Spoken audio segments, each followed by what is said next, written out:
भिवंडी येथे कार्यान्वित झाली आहे। राज्याच्या ग्रामीण भागात 511 प्रमोद महाजन ग्रामीण कौशल्य विकास केंद्रे स्थापन करण्यात आली असून या केंद्रातून 15 ते 45 वयोगटातील 18,980 उमेदवार कौशल्य प्रशिक्षण घेत आहेत। विविध समाज घटकांच्यासाठी रोजगारभिमुख प्रशिक्षण कार्यक्रम तसेच संशोधनाचे काम करण्यासाठी आदिवासी संशोधन प्रशिक्षण संस्था TRTI, डॉक्टर बाबासाहेब आंबेडकर संशोधन व प्रशिक्षण संस्था बार्टी, छत्रपती शाहू महाराज संशोधन व प्रशिक्षण संस्था सारथी, महात्मा ज्योतिबा फुले संशोधन व प्रशिक्षण संस्था महाज्योती, महाराष्ट्र संशोधन व प्रशिक्षण प्रबोधिनी अमृत इत्यादी संस्था काम करतायत।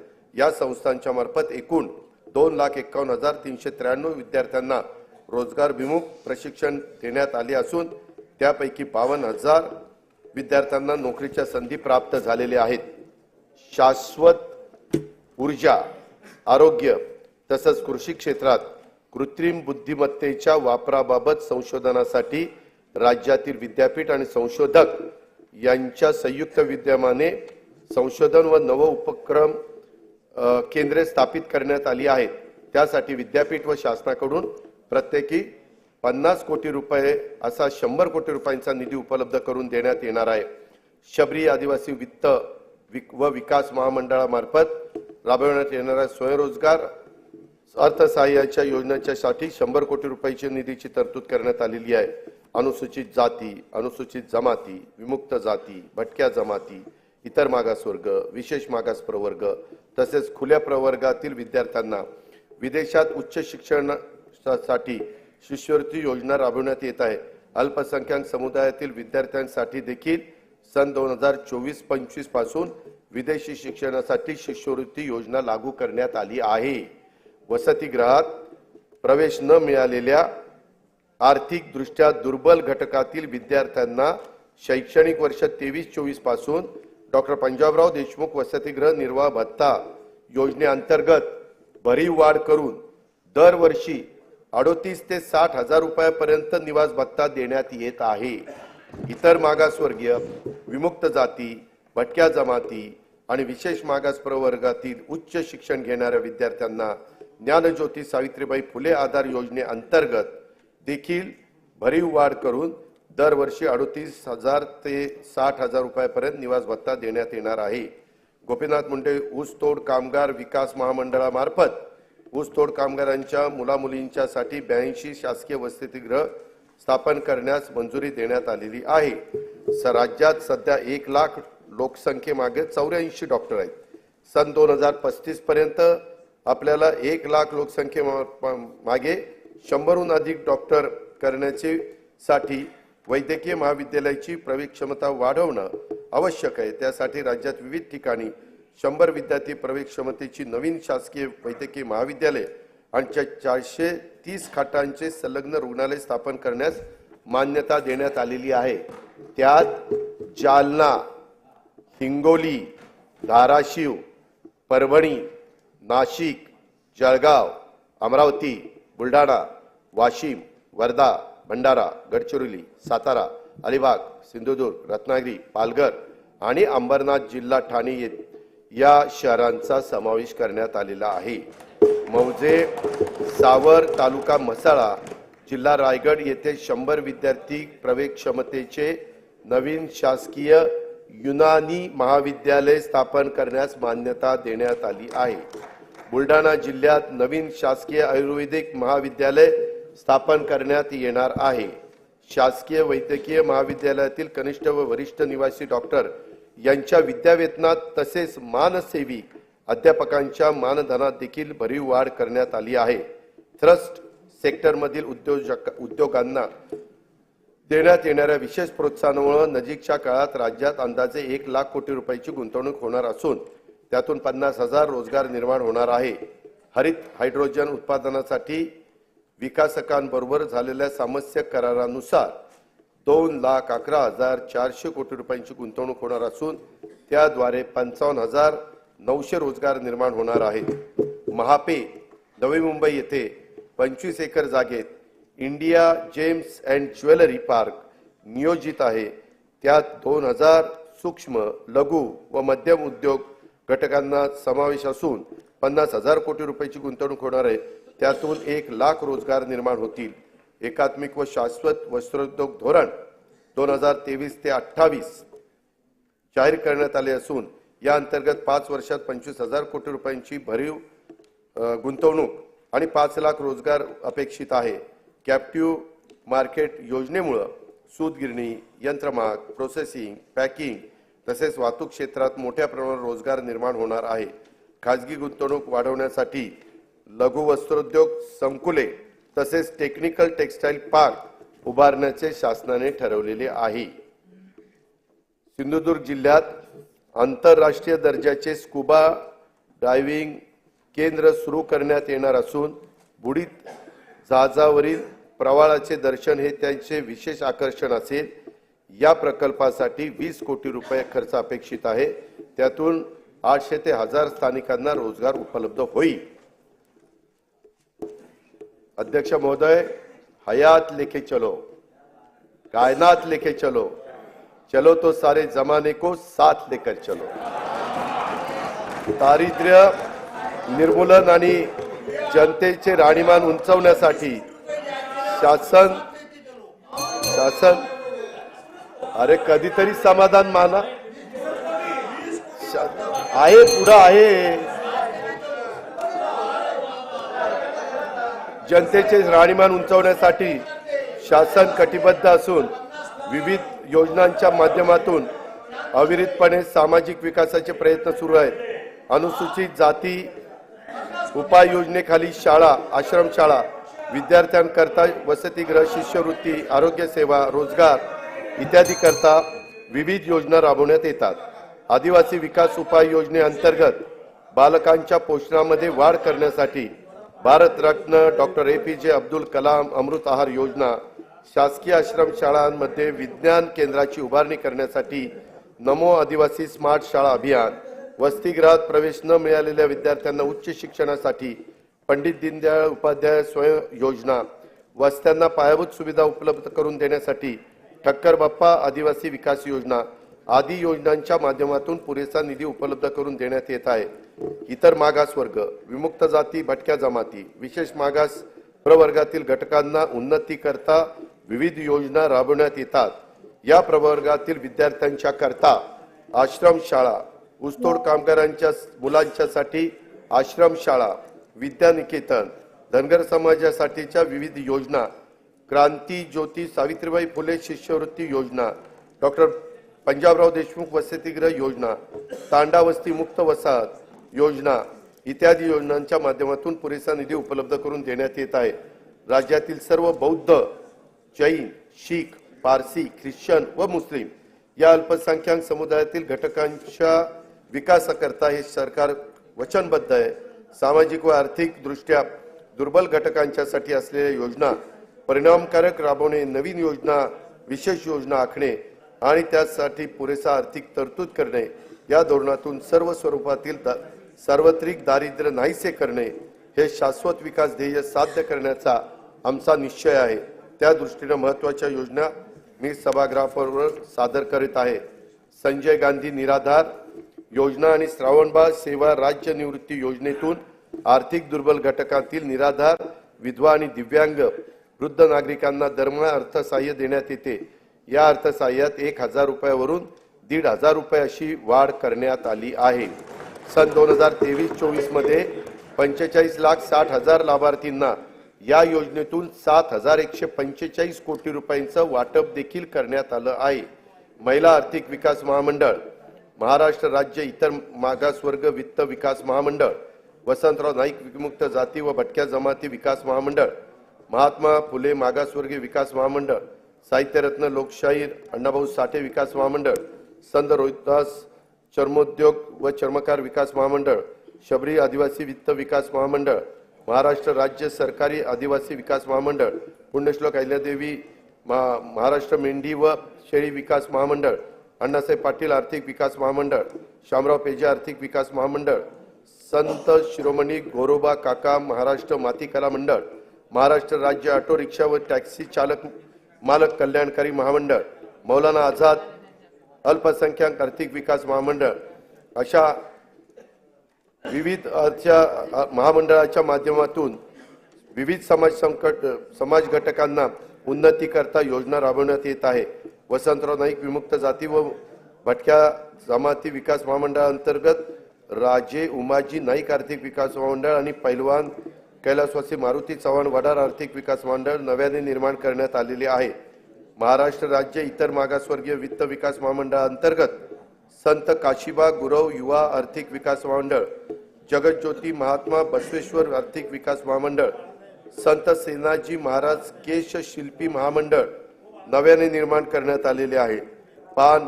पानपिंपरी आणि मुसळीचे उत्पादन करणाऱ्या बारी समाजाच्या आर्थिक, सामाजिक आणि शैक्षणिक विकासासाठी संत श्री रूपलाल महाराज आर्थिक विकास महामंडळाची स्थापना करण्यात येणार आहे। नव्याने निर्माण करण्यात आलेल्या तसेच कार्यरत महामंडळाच्या निधीची पुरेशी तरतूद त्या ठिकाणी करण्यात येईल। 15 डिसेंबर 2022 पासून दिव्यांग कल्याण विभागाचे कामकाज सुरू झाले आहे। दिव्यांगांच्यासाठी शिक्षण, क्रीडा, कौशल्य विकास, प्रशिक्षण, रोजगार, उद्योग क्षेत्रातील विविध योजना राबवून त्यांना स्वावलंबी व सक्षम बनवण्याचे उद्दिष्ट आहे। दिव्यांग व्यक्तीचे स्वतःचे हक्काचे घर व्हावे यासाठी धर्मवीर आनंद दिघे घरकुल योजना राबवण्यात येणार असून पहिल्या टप्प्यात 34,400 घरकुल बांधण्याचे प्रस्तावित आहे। दिव्यांग व्यक्तींना दैनंदिन वापरासाठी इलेक्ट्रिक वाहनांचे वाटप करण्यात येत आहे। राज्याने याच वर्षी तृतीयपंथीयांचं बाबतचं आपले धोरण जाहीर केलं आहे। शासन आणि सार्वजनिक प्राधिकरणाकडून होणाऱ्या भरती प्रक्रियेमध्ये तसेच सर्व शासकीय योजनांच्या मध्ये स्त्री पुरुषांबरोबरच तृतीयपंथी हा लिंग पर्याय उपलब्ध करून देण्यात आला आहे। त्यामुळे तृतीयपंथी समुदायाला राज्य शासनाच्या योजनांचा लाभ घेणे आता सुलभ होणार आहे। धनगर समाजाच्या शैक्षणिक व सामाजिक उपक्रमासाठी खारघर नवी मुंबई येथे 4000 चौरस मीटरचा भूखंड उपलब्ध करून देण्यात आलेला आहे। महाराष्ट्र घरेलू कामगार कल्याण महामंडळामार्फत नोंदणीकृत घरेलू कामगारांच्यासाठी विविध कल्याणकारी योजना राबवण्यात येत आहे। मौलाना आझाद अल्पसंख्याक आर्थिक विकास महामंडळ राबवण्यात येणाऱ्या योजनांच्या करता अधिक निधी उपलब्ध करून देण्यासाठी कर्जावरील शासन हमीची मर्यादा 30 कोटीवरून 500 कोटी रुपये करण्यात आली आहे। महात्मा ज्योतिराव फुले जन आरोग्य योजना राज्यातील सर्व कुटुंबांना लागू करण्यात आली आहे। आरोग्य विमा संरक्षणाची रक्कम प्रति कुटुंब 1,50,000 वरून आता 5 लाख रुपये करण्यात आली आहे।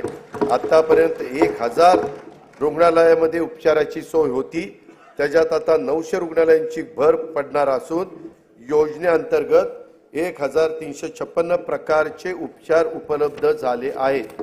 सार्वजनिक आरोग्य विभागाच्या रुग्णालयामध्ये तपासण्या, चाचण्या आणि उपचार मोफत करण्यात येतात। या निर्णयामुळे बाह्य रुग्ण, अंतरुग्ण, लहान शस्त्रक्रिया, एक्सरे चाचणी आणि प्रयोगशाळा चाचण्यांमध्ये भरीव वाढ झाली आहे। शहरी भागातील गरजू जनतेसाठी विनामूल्य तपासणी, वैद्यकीय चाचण्या व उपचारांच्यासाठी सुविधा असलेले हिंदू हृदय सम्राट बाळासाहेब ठाकरे आपला दवाखाना 347 ठिकाणी कार्यान्वित करण्यात आलेला आहे। महाराष्ट्र राज्य बिगर कृषी सहकारी पतसंस्था नियामक मंडळाला पतसंस्थांच्या स्थिरीकरण व तरलतेसाठी 100 कोटी रुपयाचा निधी उपलब्ध करून देण्यात येणार आहे। प्रधानमंत्री आवास योजना, रमाई आवास योजना, शबरी, पारधी व आदिम आवास योजना, मोदी आवास योजना, यशवंतराव चव्हाण मुक्त वसाहत योजना, पुण्यश्लोक अहिल्यादेवी होळकर घरकुल योजना इत्यादी माध्यमातून पुढील 5 वर्षात 35,40,491 घरकुल बांधण्यात येणार आहेत। सन 2024-25 मध्ये विविध घरकुल योजनांच्या करता 7,425 कोटी रुपयाची तरतूद करण्यात आलेली आहे। बृहन्मुंबई महानगरपालिका क्षेत्रातील गिरणी कामगारांना 12,954 सदनिका वितरित करण्यात केल्या असून उर्वरित सदनिका उपलब्ध करून देण्याचे नियोजन करण्यात आलेले आहे। चालूच आहे, कामच चालूच आहे। सन 2024-25 साठी स्वच्छ भारत अभियान ग्रामीणचा दुसऱ्या टप्प्यासाठी 1,886 कोटी 86 लाख निधीची तरतूद करण्यात आलेली आहे। राज्यातील अंगणवाडी कर्मचारी, आशा वर्कर, कोतवाल, पोलीस पाटील, ग्रामीण जीवनोन्नती अभियानातील संसाधन व्यक्ती यांच्या मानधनात भरीव वाढ करण्यात आलेली आहे। आता मी अर्थसंकल्पातील पायाभूत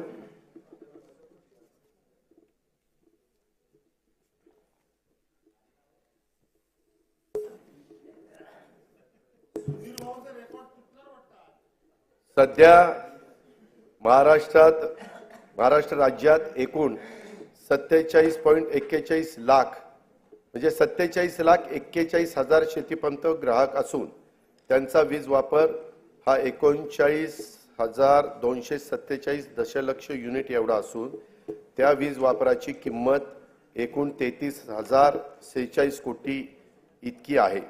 शासनाकडून दरवर्षी शेतीपंप ग्राहकांना 6,984 कोटी रुपये एवढी सबसिडी आणि रुपये 9,500 कोटी क्रॉस सबसिडीच्या माध्यमातून थेट मदत दिली जाते। महाराष्ट्र राज्यात शेतकऱ्यांना दिवसा वीज देण्याच्या करता कृषी क्षेत्राच्या सौर ऊर्जीकरणाचा मोठा प्रकल्प मुख्यमंत्री सौर कृषी वाहिनी योजना 2 राबवण्यात येत आहे। सदर योजनेअंतर्गत 9,200 मेगावॉट क्षमतेचे विकेंद्रीकृत सौर ऊर्जा प्रकल्प हाती घेण्यात आलेले आहेत। या सर्व प्रकल्पांची अंमलबजावणीचा साठी कालावधी 18 महिने असून मार्च 2024 पासून ऑक्टोबर 2025 पर्यंत हे प्रकल्प पूर्ण होणार आहेत। ह्याच्याकरता जेवढी जमीन लागणार होती ती सगळी जमीन प्राजक्त सरकारकडेच उपलब्ध झाली आणि ती आपण हँडओव्हर देखील त्या ठिकाणी केली। त्याच्यामध्ये राज्यातील 46,06,000 शेतीपंप धारक हे एवढे शेतकरी हे 7.5 हॉर्सपॉवर पर्यंत मोटार चालवतात, म्हणजे 1 हॉर्सपॉवर पासून 3, 5, 7.5 पर्यंत आणि त्याच्यावरचे पण काही 10, 15, 20 असे आहेतच। ते सगळे 3 लाख आहेत, परंतु हे 44,06,000 आहेत। यांचा पूर्णपणे वीज माफीचा निर्णय राज्य सरकारने घेतलेला आहे। यासाठी राज्य सरकारवर जेवढा भार शासनावर पडणार आहे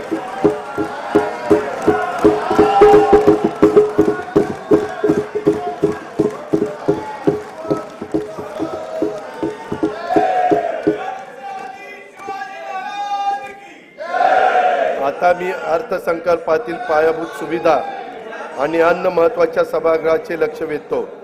मुंबई, पुणे व नागपूर शहरांमध्ये एकूण 449 किलोमीटर लांबीच्या मेट्रो मार्गिका उभारण्याची मान्यता देण्यात आली असून 127 किलोमीटर लांबीच्या मार्गिका वाहतुकीसाठी खुल्या करण्यात आल्या आहेत। तसेच या आर्थिक वर्षात आणखी 37 किलोमीटर लांबीच्या मार्गिका वाहतुकीसाठी खुल्या करण्यात येणार आहे। शिवडी नावाशेवा प्रकल्पांतर्गत शिवडी वरळी जोड रस्त्यांचे 57% काम झाले असून डिसेंबर 2025 अखेर या प्रकल्पाचे काम पूर्ण करण्यात येणार आहे। बाळकूम येथे गायमुख या नियोजित ठाणे किनारी मार्गाची लांबी 13.45 किलोमीटर असून सुमारे 3,364 कोटी रुपये किमतीचे हे काम मे 2028 पर्यंत पूर्ण होणे अपेक्षित आहे। स्वराज्य रक्षक छत्रपती संभाजी महाराज मुंबई किनारी मार्गाचे बहुतांशी काम पूर्ण झाले असून दोन्ही मार्गिका अंशतः खुल्या करण्यात आल्या आहेत। प्रधानमंत्री ग्राम सडक योजनेच्या 3ऱ्या टप्प्यात सुमारे 6,500 किलोमीटर लांबीच्या रस्ते सुधारण्याचं उद्दिष्ट आहे। सद्यस्थितीत 2,303 किलोमीटर लांबीच्या रस्त्याचे काम पूर्ण झाले असून उर्वरित कामे प्रगतीपथावर आहेत। मुख्यमंत्री ग्राम सडक योजनेच्या 3ऱ्या टप्प्यात 23,000 किलोमीटर लांबीचे रस्त्यांची कामे आगामी 3 वर्षात पूर्ण करण्यात येणार आहेत। भगवान बिरसा मुंडा जोड रस्ते योजनेसाठी 1,400 कोटी रुपयाचा तरतूद करण्यात आलेली आहे। संत सेवालाल महाराज जोड रस्ता योजना तसेच यशवंतराव होळकर जोड रस्ते योजनेची अंमलबजावणी लवकरच सुरू करण्यात येत आहे। परिवहन सेवेमध्ये सुधारणा तसेच हवेतील प्रदूषण कमी करण्यासाठी 19 महानगरपालिकांमध्ये PME बस सेवा योजना राबवण्यात येणार आहे। इलेक्ट्रिक बसेस उपलब्ध करणे, बस आगारे आणि विद्युत पायाभूत सुविधा उभारणी आदी बाबींचा या योजनेमध्ये समावेश आहे। अग्निशमन सेवाचा विस्तार आणि आधुनिकीकरण करण्यासाठी 615 कोटी रुपयाची योजना राबवण्यात येणार आहे। ही योजना ड वर्ग महानगरपालिका, सर्व नगर परिषदा व नगरपंचायतीमध्ये राबवण्यात येईल। धर्मादाय आयुक्तांच्या अधिपत्याखाली कार्यालयाचा मुंबई, नंदुरबार, नांदेड, वर्धा, अमरावती, कोल्हापूर येथील इमारतींच्या बांधकामासाठी अस्तित्वातील इमारतींचे नूतनीकरण करण्यासाठी 125 कोटी रुपयाचा निधी उपलब्ध करून दिला जाणार आहे। माननीय बाळासाहेब ठाकरे स्मृती मातोश्री ग्रामपंचायत बांधणी योजनेअंतर्गत 2567 ग्रामपंचायत कार्यालयाच्या बांधकामांना मान्यता देण्यात आली आहे। शिवकालीन 12 किल्ल्यांना जागतिक वारसा नामांकन प्राप्त व्हावे म्हणून युनेस्कोकडे प्रस्ताव पाठवण्यात आला आहे। कोकणातील कातळ शिल्पे, पंढरपूर वारी, दहीहंडी उत्सव आणि गणेशोत्सव याबाबतचे देखील प्रस्ताव पाठवण्यात येणार आहेत। शासनाकडून रायगड किल्ल्यावर शिवराज्याभिषेक सोहळा दरवर्षी साजरा करण्याचे ठरवले असून त्याचा आवश्यक तो निधी शासन उपलब्ध करून देणार आहे। वेंगुर्ला जिल्हा सिंधुदुर्ग येथे 66 कोटी रुपयाचे अंदाजित किमतीचा आंतरराष्ट्रीय दर्जाचा पाणबुडी प्रकल्प विकसित करण्यात येणार आहे। सातारा जिल्ह्यातील पश्चिम घाट परिसरातील पर्यटन स्थळाच्या विकासासाठी 381 कोटी 56 लाख रुपये किमतीचा एकात्मिक पर्यटन विकास आराखडा करण्यात आला आहे। या अंतर्गत श्री क्षेत्र महाबळेश्वर विकास, प्रतापगड किल्ला जतन व संवर्धन, सह्याद्री व्याघ्र पर्यटन आणि कोयना हेळवाक वनक्षेत्राअंतर्गत जलपर्यटनाचा समावेश आहे। पावसाळ्यात कल्याण नगर मार्गावरील माळशेज घाटाला भेट देणाऱ्या पर्यटकांची संख्या मोठी आहे। या घाटात सर्व सोयीयुक्त अत्याधुनिक व्ह्यूइंग गॅलरी उभारण्यात येईल। नागपूर जिल्ह्यातील रामटेक हे प्रभू रामचंद्राच्या पदस्पर्शाने पावन झालेले तीर्थक्षेत्र रामटेक विकास आराखड्यासाठी पहिल्या टप्प्यात 150 कोटी रुपयाच्या कामांना मान्यता देण्यात आली असून ही कामे प्रगतीपथावर आहे। आता दुसऱ्या टप्प्यातील 211 कोटी रुपयाची कामे देखील हाती घेण्यात येणार आहेत। आध्यात्मिक गुरु तथा समाजसुधारक बाबा जुमदेवजी यांना पावड दौना तालुका मौदा जिल्हा नागपूर येथील स्मारकासाठी 77 कोटी रुपये रकमेचा विकास आराखडा तयार करण्यात येणार आहे। संत ज्ञानेश्वर महाराजांची अजरामर ज्ञानेश्वरीची जिथे रचना केली त्या नेवासा येथील मंदिर परिसराचा देखील विकास आराखडा तयार करण्यात येणार आहे। कोल्हापूर शहरातील राजाराम तलावाकाठी अत्याधुनिक आंतरराष्ट्रीय कन्व्हेन्शन सेंटर उभारण्यात येईल। त्याचा प्लॅन फार सुंदर केला आहे, तो तिथे आपण उभारणार आहोत। बीजे शासकीय वैद्यकीय महाविद्यालय पुणे येथे बहुउद्देशीय सभागृह उभारण्याकरता तसेच किसान शिक्षण प्रसारक मंडळ बोरगाव काळे तालुका जिल्हा लातूर या शैक्षणिक संस्थेला सुवर्ण महोत्सवी निमित्त भौतिक व शैक्षणिक सुविधांच्यासाठी विकास करण्यासाठी आवश्यक निधी उपलब्ध करून देण्यात येईल। छत्रपती संभाजी महाराजांच्या पदस्पर्शाने पावन झालेल्या शिराळा जिल्हा सांगली येथे त्यांचे स्मारक उभारण्यात येईल। श्री संत रूपलाल महाराजांचे समाधीस्थळ असलेल्या अंजनगाव सुरजी जिल्हा अमरावती येथे त्यांचे स्मारक उभारण्यात येणार आहे। आदिवासी कलांचे प्रदर्शन वृद्धी आणि कलाकारांना प्रोत्साहन देण्यासाठी हदगड तालुका सुरगाणा जिल्हा नाशिक येथे कलादालन स्थापन करण्यात येणार आहे। मुंबईतील साहित्यरत्न लोकशाहीर अण्णाभाऊ साठे संशोधन व प्रशिक्षण संस्थेचे 305 कोटी रुपयाच्या आराखड्याला मान्यता देण्यात आलेली आहे। जिल्हास्तर संस्थापक क्षमता वाढवून विकासाला चालना देण्यासाठी महास्ट्राईड हा 2232 कोटी रुपये किमतीचा प्रकल्प जागतिक बँकेच्या सहाय्याने राबवण्यात येणार आहे। भारतातील शेती मुख्यतः पावसावर अवलंबून आहे याची आपल्याला जाणीव आहे। मात्र गेल्या काही वर्षात झालेल्या जागतिक वातावरणातील बदलामुळे मोसमी हवामान तीव्र बदल होत असून त्याचे दुष्परिणाम शेतकऱ्यांना भोगावे लागत आहे। अशा अडचणीत आलेल्या राज्यातील शेतकरी बांधवांना मदतीची गरज आहे। त्यासाठी त्यांना दिलासा देण्यासाठी अडचणीत आलेल्या मुख्यमंत्री राज्यातील बांधवांना मदतीची गरज आहे किंवा त्यासाठी त्यांना दिलासा देण्यात त्याचं नाव आहे मुख्यमंत्री बळीराजा वीज सवलत योजना।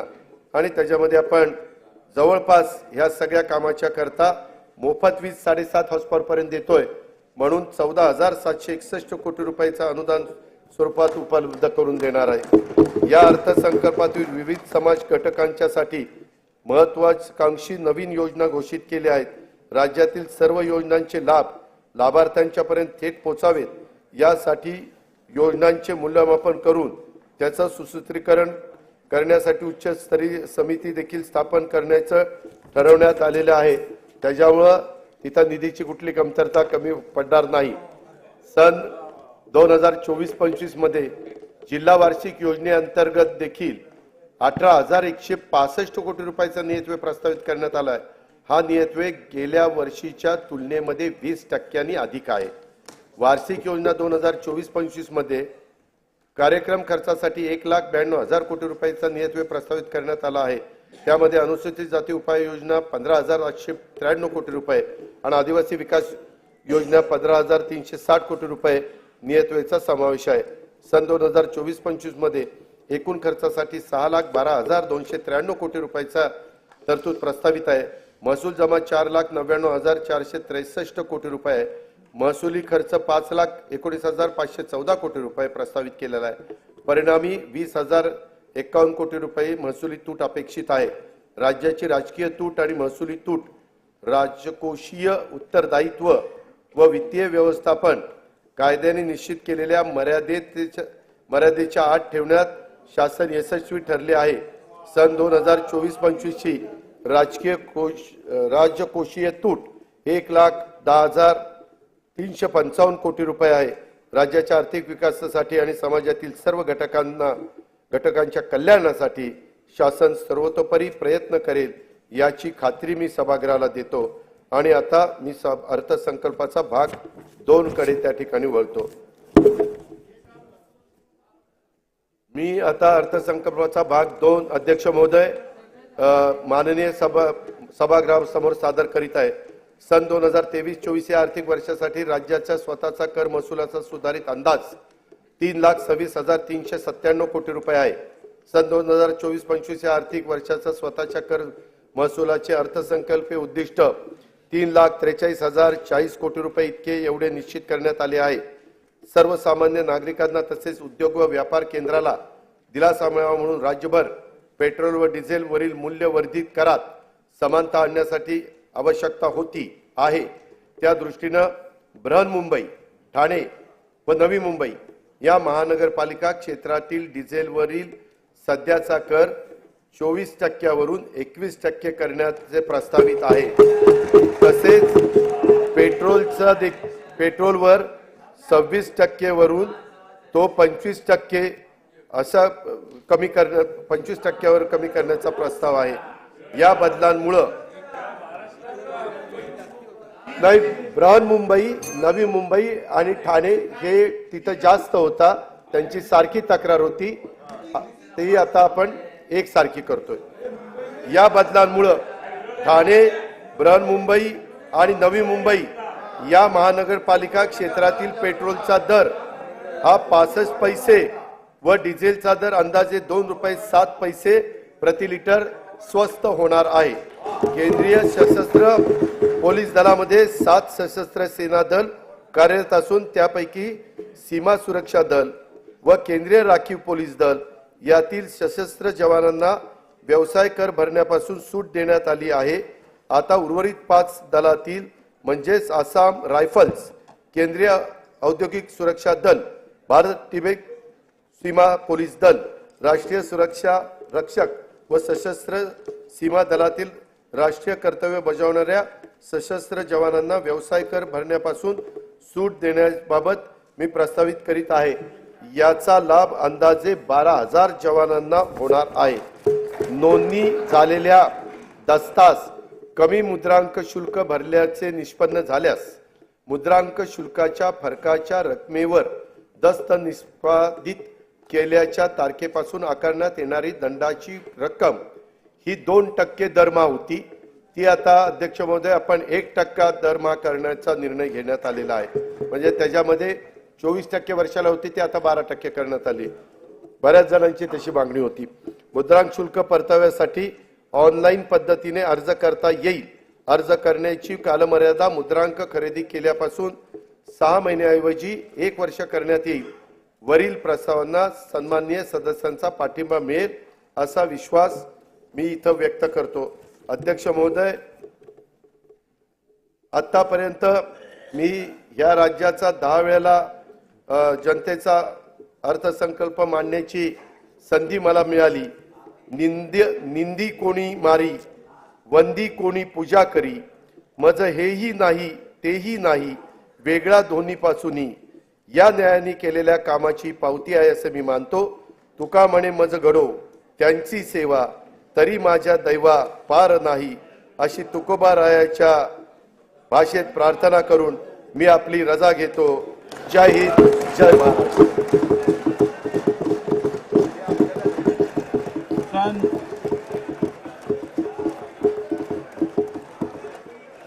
सन 2024-2025 चे अतिरिक्त अर्थसंकल्प सभागृहात सादर करण्यात आला.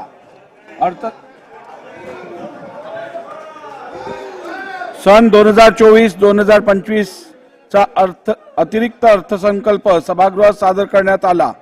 अर्थसंकल्पीय प्रकाशनाचे पेनड्राईव्ह असलेल्या सुटकेसचे सन्मान्य सदस्यांना देण्याची व्यवस्था वित्त विभागातर्फे विधान भवनाकरिता आरक्षित असलेल्या वाहनतळाच्या मोकळ्या जागेवर उभारण्यात आलेल्या मंडपामध्ये विधान भवन मुंबई येथे करण्यात आली आहे.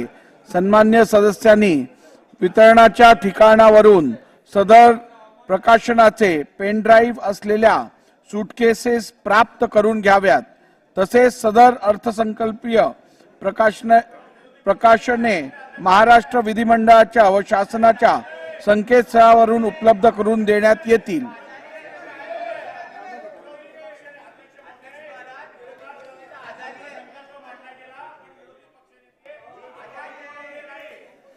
सभागृहाची बैठक आता स्थगित होत आहे. शनिवार दिनांक 29 जून 2024 रोजी सकाळी 11 वाजता सभागृहाची बैठक भरेल.